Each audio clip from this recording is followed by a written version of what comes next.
साहब ये कोई वायरस नहीं, सिस्टम लूप है। मुझे सिर्फ 2 मिनट के लिए उस कुर्सी पर बैठने दीजिए, मैं इसे ठीक कर दूंगा। इस कचरा बीनने वाले भिखारी की हिम्मत कैसे हुई अंदर आने की? गार्ड्स, इसे गर्दन पकड़कर बाहर फेंको। ये सड़क छाप लड़का हमें सॉफ्टवेयर सिखाएगा। सर, इसे ठीक करना आपकी करोड़ों की मशीनों के बस की बात नहीं है, क्योंकि ये कोई आम वायरस नहीं, सेफ गार्ड है। और इसकी चाबी किसी सॉफ्टवेयर में नहीं, मेरे पास इस फटी हुई डायरी में है। इस पागल बच्चे को रोको। अगर इसने एक भी बटन गलत दबाया तो तबाही आ जाएगी। इसे धक्का देकर बाहर निकालो। जब अचानक एयरपोर्ट का मेन सर्वर लूप में फंस गया, हजारों यात्रियों की जान खतरे में थी। बड़े बड़े विदेशी इंजीनियर्स ने हाथ खड़े कर दिए थे, लेकिन तभी इस कूड़ा बिनने वाले बच्चे ने कहा, साहब मैं इसे ठीक कर दूंगा। पहले तो सबने उसका मजाक उड़ाया, उसे धक्का देकर बाहर निकाला, लेकिन उस कूड़ा बीनने वाले बच्चे ने अगले 2 मिनट में जो किया, उसे देख दुनिया के बड़े से बड़े इंजीनियर्स के पैरों तले जमीन खिसक गई।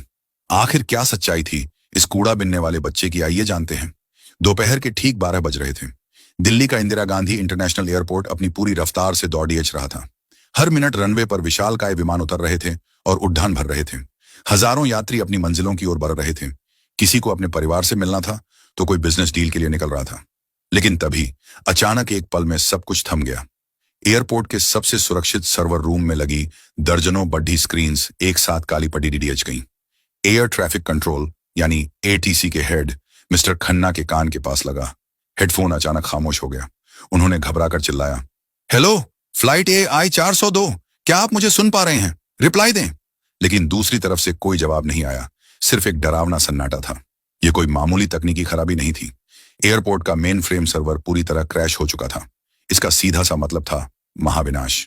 आसमान में उस वक्त 50 से ज्यादा विमान उड़े डीडीएच रहे थे, जो अब रडार से गायब हो चुके थे। वे हवा में अंधे हो चुके थे। पायलटों को अब यह नहीं पता था कि उनके आगे कौन सा विमान है, उनकी ऊंचाई कितनी है और नीचे का रनवे खाली है या नहीं। मिस्टर खन्ना का चेहरा पसीने से भीग गया। अगर अगले 20 मिनट में सर्वर चालू नहीं हुआ, तो आसमान में उड़ाते ये लोहे के परिंदे आपस में टकराकर आग का गोला बन जाएंगे। हजारों मासूम जिंदगियां मौत के दरवाजे पर खद्दी थीं, और करोड़ों का नुकसान तो सिर्फ एक शुरुआत थी।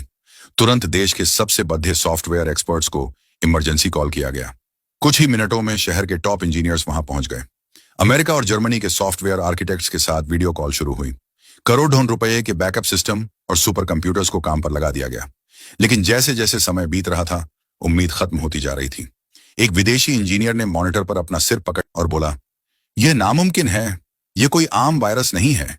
यह एक ऐसा लूप है जो सिस्टम को अंदर ही अंदर खत्म कर रहा है। इसे ठीक करने में कम से कम 24 घंटे लगेंगे।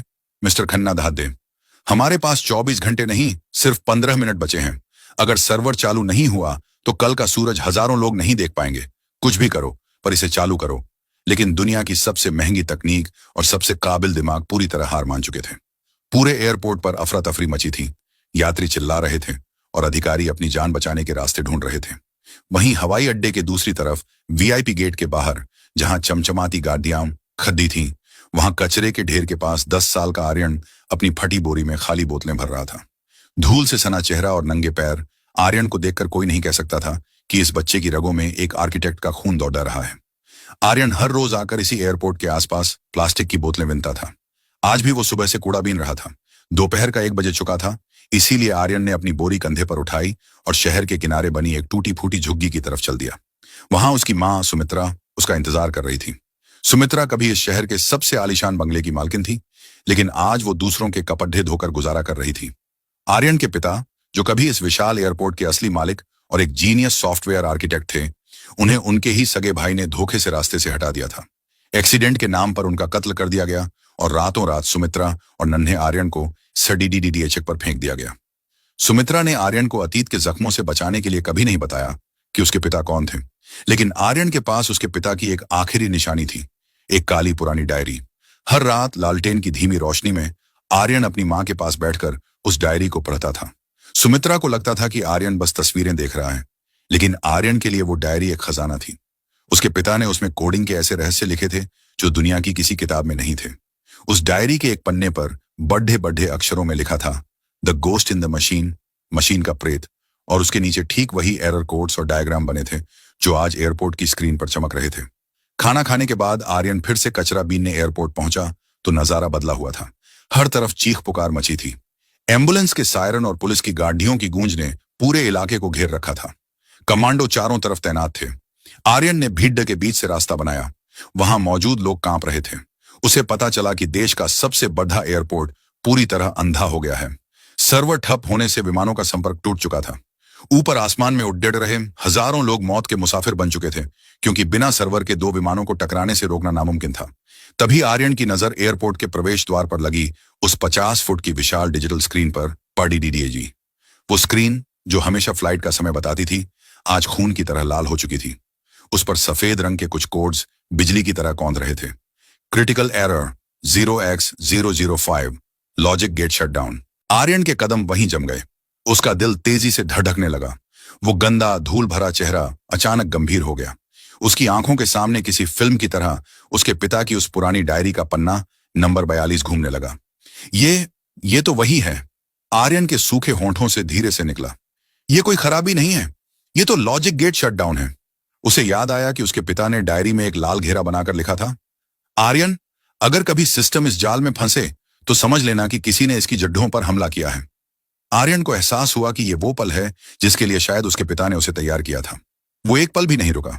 वो अपनी बोरी वहीं छोड़कर अपनी झुग्गी की तरफ जान लगाकर भागा।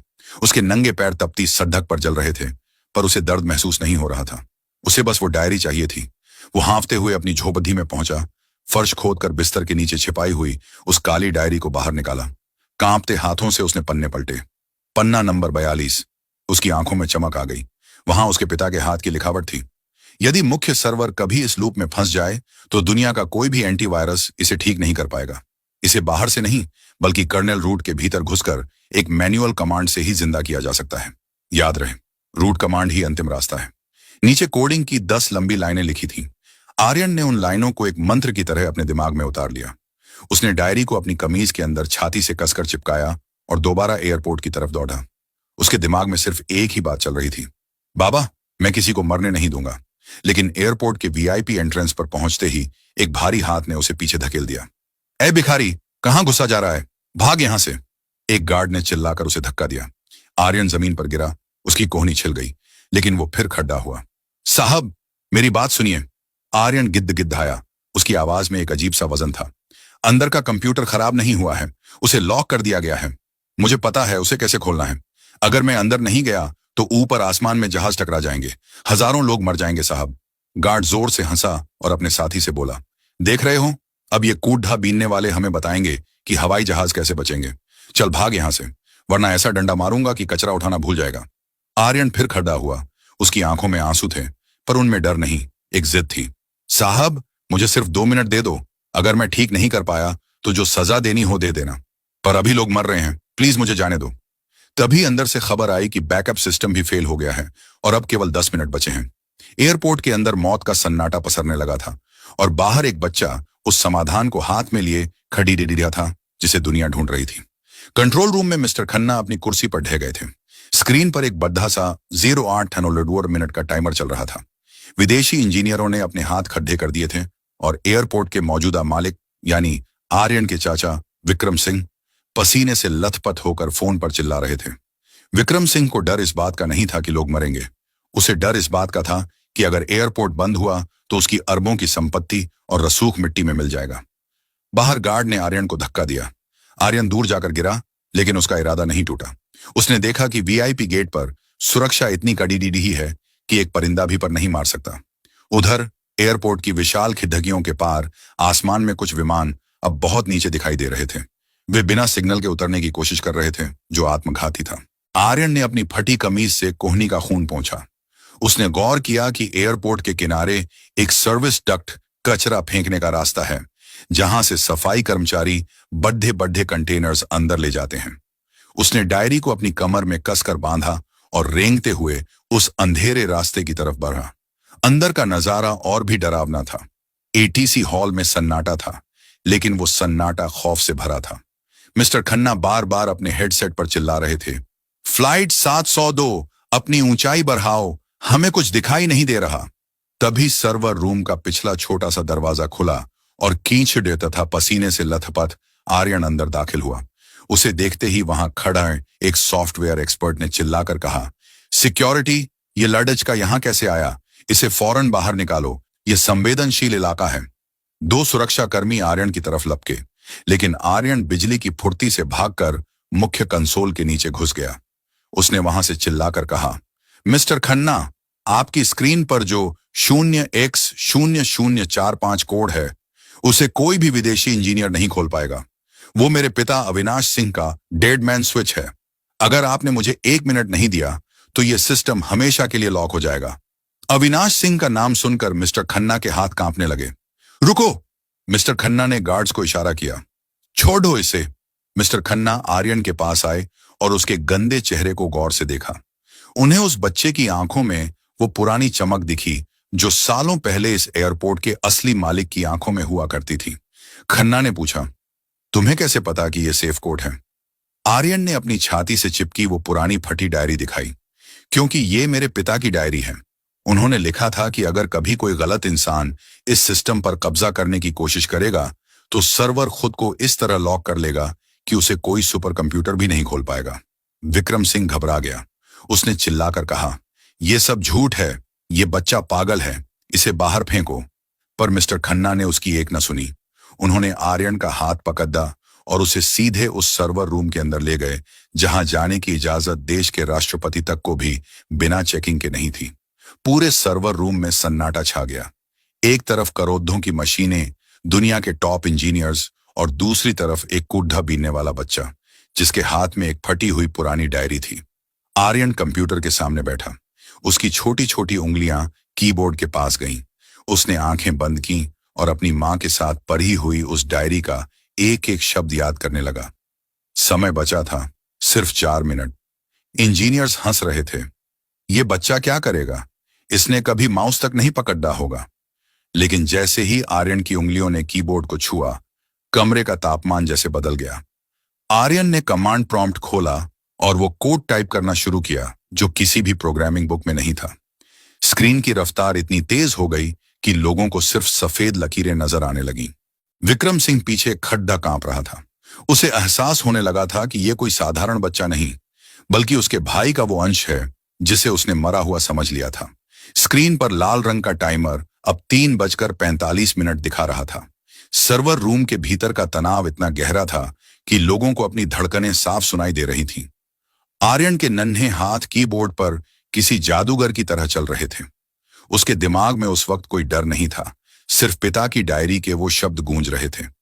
अचानक स्क्रीन पर एक पॉपअप विंडो खुली जिसमें लिखा था, एंटर मास्टर की। वहां खड़ी डीढ़े सीनियर इंजीनियर ने अपना सिर पीट लिया। खत्म, सब खत्म। ये मास्टर की सिर्फ एयरपोर्ट के ओरिजिनल फाउंडर के पास थी जो अब इस दुनिया में नहीं है। इसे क्रैक करने में सालों लग जाएंगे। आर्यन रुका नहीं। उसने डायरी के आखिरी पन्ने पर बना एक धुंधला सा हेक्साडेसिमल कोड याद किया। यह कोई पासवर्ड नहीं था, बल्कि उसकी मां का जन्मदिन और उसके पिता के पहले पेटेंट नंबर का एक अनोखा मेल था। आर्यन ने जैसे ही आखिरी बटन दबाया, पूरे सर्वर रूम में एक गूंज उठी, एक्सेस ग्रांटेड। विक्रम सिंह के चेहरे से रंग उड़ चुका था। उसने अपनी जेब में रखा फोन कसकर पकड़ ले लिया। उसे डर था कि अगर सर्वर पूरी तरह रीसेट हुआ तो सिस्टम का ऑन्टो लॉग भी खुल जाएगा, जिसमें पिछले 10 सालों का सारा कच्चा चिट्ठा दर्ज था, वो भी जो उसने मिटाने की कोशिश की थी। हटो यहां से! विक्रम ने आर्यन को धक्का देने की कोशिश की। ये बच्चा सिस्टम हैक कर रहा है, ये हमारे डेटा को चुरा रहा है। लेकिन मिस्टर खन्ना ने विक्रम का हाथ पकड़ खींच लिया। बैठ जाइए विक्रम जी, ये बच्चा वो कर रहा है जो आपके ये करोड़ों के इंजीनियर नहीं कर पाए। अगर आपने इसे रोका तो मैं अभी पुलिस को फोन करूंगा। आर्यन ने एक गहरी सांस ली। उसके माथे पर पसीने की बूंदें चमक रही थीं। उसने अंतिम कमांड टाइप किया, rebut system, force, bypass wires. अगले 30 सेकंड तक पूरी स्क्रीन काली पड़ी डीडीएच गई। बाहर रनवे पर खड़े पायलटों ने अपनी खिड़कियों से देखा। एटीसी टावर की लाइटें एक बार बुझीं और फिर एक झटके के साथ पूरी स्क्रीन हरी हो गई। कंट्रोल रूम में लगे रेडियो से आवाज आई, ATC, this is flight AI 402, हमें सिग्नल मिल गया है, हम लैंडिंग के लिए तैयार हैं। एक के बाद एक सभी विमानों से संपर्क जुड़ने लगा। हजारों जिंदगियां बच चुकी थीं। इंजीनियरों की आंखों में आंसू थे और वो उस 10 साल के भिखारी बच्चे को देख रहे थे जो अब उनके लिए किसी फरिश्ते से कम नहीं था। सर्वर रूम के भीतर सन्नाटा इतना गहरा था कि वहां चल रहे कूलिंग फैंस की आवाज भी शोर जैसी लग रही थी। आर्यन की उंगलियां कीबोर्ड पर थमी थीं, लेकिन स्क्रीन पर कोडिंग की पंक्तियां किसी झरने की तरह बह रही थीं।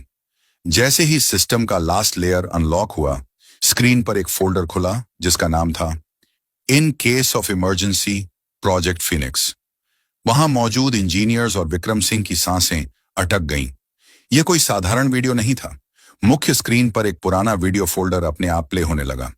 यह एक डेथ नोट वीडियो था जिसे आर्यन के पिता ने मरने से ठीक 1 घंटे पहले रिकॉर्ड किया था और सर्वर के सबसे सुरक्षित कोने में छिपा दिया था।